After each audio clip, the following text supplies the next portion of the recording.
को जिन लोगों ने इसकी शुरुआत की है उनसे इंटरैक्ट कर रहे हैं।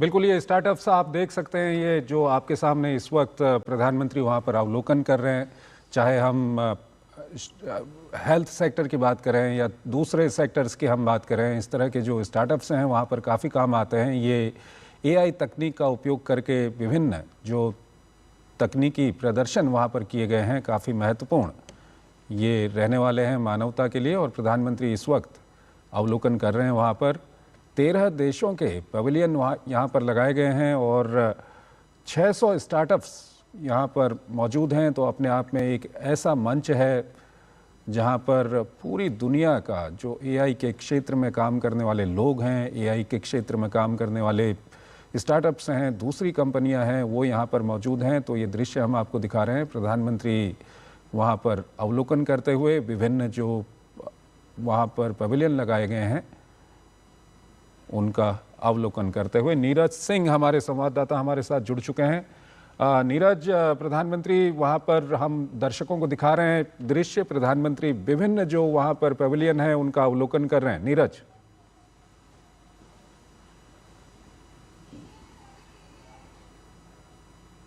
देश के अलग अलग हिस्सों से, दुनिया के अलग अलग हिस्सों से यहाँ पर पहुंचे हैं और इसमें एक बड़ी संख्या चंद्रशेखर जो भारत के स्टार्टअप्स की है।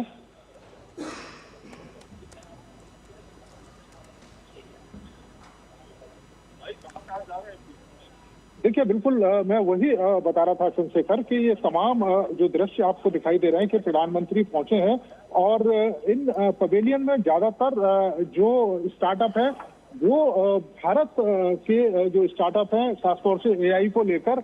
और दूसरी सबसे बड़ी बात है कि आप देखें कि आज हर क्षेत्र में, चाहे भारत का कोई सा भी क्षेत्र हो, एआई से अछूता नहीं है।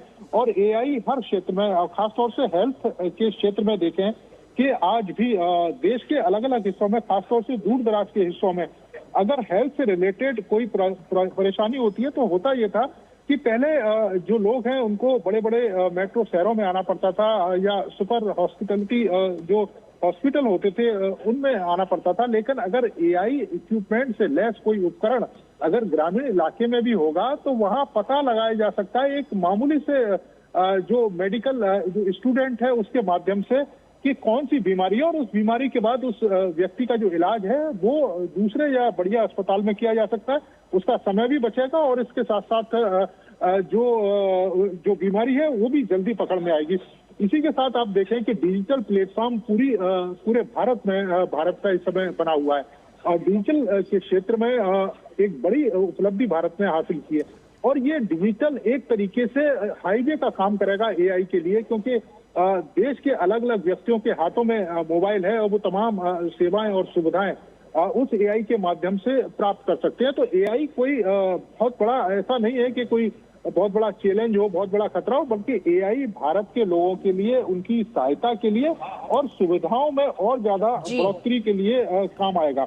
ये तमाम तरह के जो सॉल्यूशन है वो एआई इस समय पेश करता है और प्रधानमंत्री इन तमाम स्टार्टअप जो खासतौर से भारत के अलग अलग हिस्सों से आए लोगों ने यहाँ पर लगाए, उनसे बात करते हुए उनके अनुभवों को समझते हुए कि किस तरीके से ये स्टार्टअप, ये किस तरीके से ये एआई भारत के विभिन्न क्षेत्रों में काम आ सकता है और कैसे हम एआई को साउथ ग्लोबल में एक तरीके से भारत अपने आप को लीडर के तौर पर पेश कर सकता है और पूरे देश और दुनिया को एक बेहतर एआई सॉल्यूशन दे सकता है। जी नीरज, हमारे साथ अजय मिश्र भी जुड़ गए हैं। अजय, प्रधानमंत्री इस समय इस एक्सपो का अवलोकन कर रहे हैं। प्रधानमंत्री सर्वम गए और सर्वम को लगातार ये माना जा रहा है कि भारत के सर्वम एआई ने गूगल जेमिनी और चैट जीपीटी को पीछे छोड़ दिया है। किस तरह से सर्वम काम करता है, किस तरह से इसने दुनिया में अपनी धाक जमाई है, जानना चाहेंगे। देखिए, अगर सर्वम की बात की जाए स्पेसिफिकली तो देश का पहला सॉवरेन एआई मॉडल बनाने का काम एक ऐसे स्टार्टअप को सौंपा गया और एक स्टार्टअप कंपनी पर भरोसा जताया सरकार ने और सर्वम को चुना गया बहुत ही रिग्रेस प्रोसेस के बाद में। और सर्वम ने वो करके दिखाया है जो पूरी दुनिया में अभी तक बड़ी बड़ी एआई कंपनियां नहीं कर पाई। मिसाल के तौर पर जो मल्टी लिंग्विस्टिक ट्रांसलेशन की सुविधा है और एआई इंटरप्रिटेशन की सुविधा है, ऑन द गो आपके रियल डबिंग की सुविधा है, ये सारी की सारी सुविधाएं सर्वम ने अपने बलबूते और भारतीय स्टार्टअप इकोसिस्टम के जरिए पूरी की हैं। और जिस तरह से हमने देखा कि बुलबुल के नाम से जो सर्वम ने अभी लॉन्च किया है पूरा का पूरा मल्टीलिंगुअल सिस्टम, ये पूरे भारत को एक साथ जोड़ता हुआ नजर आएगा। आप सोचिए कि पूरा का पूरा एआई मॉडल पीछे काम करता हुआ है, आपके हर उस प्रश्न का जवाब देगा एआई के माध्यम से, जो दुनिया के किसी दूसरे कोने में दूसरे चैटबॉट्स नहीं दे सकते हैं। तो अगर एफिकेसी की बात की जाए तो आपके जेमिनी थोड़ा बहुत उसके करीब आता है, लेकिन बाकी जो दूसरे चैटबॉट्स हैं वो उसके सामने बिल्कुल नहीं ठहरते हैं। तो 93% से ज्यादा एक्यूरेसी इस सर्वम की बताई जा रही है। इसका ऑडियो वर्जन अलग है, इसका वीडियो वर्जन अलग है, और बुलबुल जिसको हम बात कर रहे हैं जो कि मल्टीलिंगुअल आपके जो आप सवाल करते हैं उसको स्थानीय भाषा में आपको जवाब देता है। ऐसी सुविधा दूसरे जो वेस्टर्न कंट्रीज के जो सॉल्यूशंस है हमारे पास उसमें उपलब्ध नहीं है, क्योंकि उनको भारतीय स्थानीय भाषाओं की जानकारी नहीं है। तो भारत के जो ग्रैंड चैलेंजेस हैं उनको सॉल्व करता हुआ ये सर्वम बहुत बड़ा बिल्कुल अजय हम लगातार देख रहे हैं प्रधानमंत्री जिन जिन स्टॉल्स पे पहुंचे हैं उसी में से भारत जेन पे प्रधानमंत्री मौजूद हैं अपने इस अवलोकन के दौरान। तो चाहेंगे कि आप शोध एआई और भारत जेन को लेकर दर्शकों को बताएं कि किस तरह से ये एआई की दुनिया में एक बड़ा बदलाव लेके आ रहा है। तो सर्वम और भारत जेन दोनों ने ही मिलकर के जो भारत का जो एआई अपना जो सॉवरेन मॉडल सिस्टम है जिसकी लॉन्चिंग भी की जाएगी। मुझे लगता है कि जिस दिन प्लानरी होगा उस दिन भारत की तरफ से हार्डवेयर और सॉफ्टवेयर दोनों ही तरीके के जो सॉल्यूशंस हैं वो दुनिया के सामने रखे जाएंगे। और अब तक देखा है आपने कि भारत ने हार्डवेयर में बहुत कम अपना नाम किया, सॉफ्टवेयर में हम बड़े सुपर पावर माने जाते हैं, लेकिन एआई की अगर हम बात करें तो हम शुरू से ही वो मैन्युफैक्चरिंग की बस को मिस नहीं करना चाहते, और इसलिए हम डेटा सेंटर बनाने पर फोकस कर रहे हैं। डेटा सेंटर की कॉस्ट पूरी दुनिया के मुकाबले आधी है। अगर आप जीपीयूज की बात करें तो 30% 40% पूरे ग्लोबल कॉस्ट में हम बनाने के लिए रेडी हैं। और इस तरह से ग्लोबल साउथ या फिर अपने ही देश के जो ग्रैंड चैलेंजेस है जिन ऐसे मॉडल पर भारत काम कर रहा है जो स्केलेबल हो। हमें ऐसे बड़े एआई मॉडल की जरूरत नहीं है जो वेस्टर्न कंट्रीज में पाए जाते हैं, बहुत ही ज्यादा कॉस्टली हैं। आप सोचिए कि अगर आपको केवल ऑडियो विजुअल के लिए 30-40 एप्स को या एआई टूल्स को हर महीने कुछ न कुछ सब्सक्रिप्शन के लिए पैसे देने पड़े तो आपके लिए बहुत ही कॉस्टली अफेयर हो जाता है इस तरह का।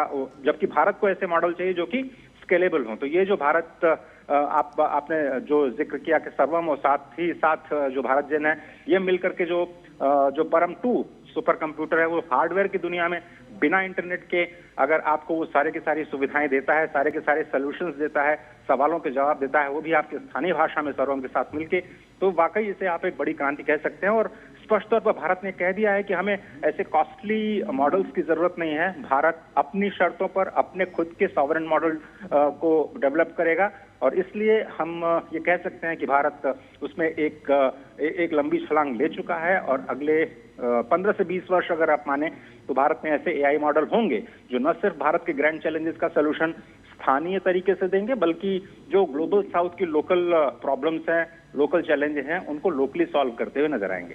अजय, आपसे ये भी जानना चाहेंगे कि प्रधानमंत्री वहाँ पर जिन भारतीय और दूसरे एआई मॉडल्स का वहाँ पर अवलोकन कर रहे हैं, प्रधानमंत्री ये कहते रहे हैं कि एआई फॉर ऑल, ये किस तरह से वहाँ पर परिलक्षित होते हुए दिख रहा है आपको? देखिए, अगर आपको याद होगा पेरिस में जो हमने को होस्ट किया था पिछली एआई समिट में, उसमें प्रधानमंत्री ने रिस्पॉन्सिबल एआई की बात की थी। उसमें प्रधानमंत्री ने एक ऐसे एआई मॉडल की बात की थी जो सभी के हित के बारे में सोचे। और यही भारत के इस पूरे इम्पैक्ट समिट का उद्देश्य भी है कि हम एक इम्पैक्ट क्रिएट करें। आपको याद होगा जब पहली बार एआई समिट आयोजित की गई लंदन में, तो उसमें कुछ चुनिंदा कंपनियों ने एक तरह से हिस्सा लिया था। बहुत ही छोटी गैदरिंग थी। सियोल में बहुत ज्यादा जो फोकस रहा था वो टेक्नोलॉजी पे था। उसके बाद जो पेरिस में हुआ, पेरिस में आप देखिए तो जो अमेरिका के एक बहुत बड़े लीडर हैं, उन्होंने रेगुलेशन को लेकर के बात की, क्योंकि वो बात करना चाहते थे कि उनके जो देश के प्रोडक्ट हैं वो दूसरे देश में ज्यादा रेगुलेट ना किए जाएं। तो उन्होंने यूरोपियन यूनियन की निंदा की इस बात को लेकर के कि उन्होंने एआई को लेकर के क्यों ओवर रेगुलेशन कर दिया। भारत में जो इम्पैक्ट समिट हो रहा है ये एक तरह से पूरा ग्लोबल समिट है, पहला ग्लोबल समिट कह सकते हैं आप इसको, जिसमें किसी कंपनी विशेष के हितों का ध्यान में न रख के भारत पूरे विश्व की बात करता है।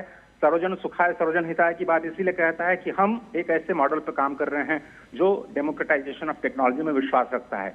वेस्ट का मॉडल है ऋतु कि आप प्रॉफिट के लिए काम करते हैं। कुछ कंपनियां 5-6 बड़ी कंपनियां इन्वेस्ट करती हैं, हैवी इन्वेस्टमेंट करती हैं, जिसमें स्टेट का भी पैसा लगता है, प्राइवेट एंटरप्राइजेस का भी पैसा लगता है। उसके बाद वो एक सोल्यूशन बनाती हैं, वो सोल्यूशन फिर बाजार की खोज में पूरी दुनिया में जाता है, यूजर्स बनाता है, पहले फ्री में देता है, उसके बाद आपसे पैसे वसूलता है। ये उनका मॉडल है फॉर प्रॉफिट। दूसरी तरफ चीन का मॉडल है जिसमें सभी लोगों को संदेह है कि भाई उनके डेटा के साथ क्या हो रहा है, उनके प्राइवेसी के साथ क्या हो रहा है, किसी तरह का सिक्योरिटी ब्रीच या सॉवरेनिटी के ऊपर खतरा तो नहीं है। भारत एक ऐसा सोल्यूशन देता है जिसमें आप ट्रस्ट भी कर सकते हैं और जिसको आप सेफ भी मान सकते हैं। और इसीलिए पूरी दुनिया भारत पे भरोसा करती है कि क्या आप जो एआई इस्तेमाल कर रहे हैं वो सेफ है, क्या जो एआई आप इस्तेमाल कर रहे हैं वो ट्रस्टेड है। ये भारत इन दोनों सवालों का जवाब देता है कि भारत ने जो मॉडल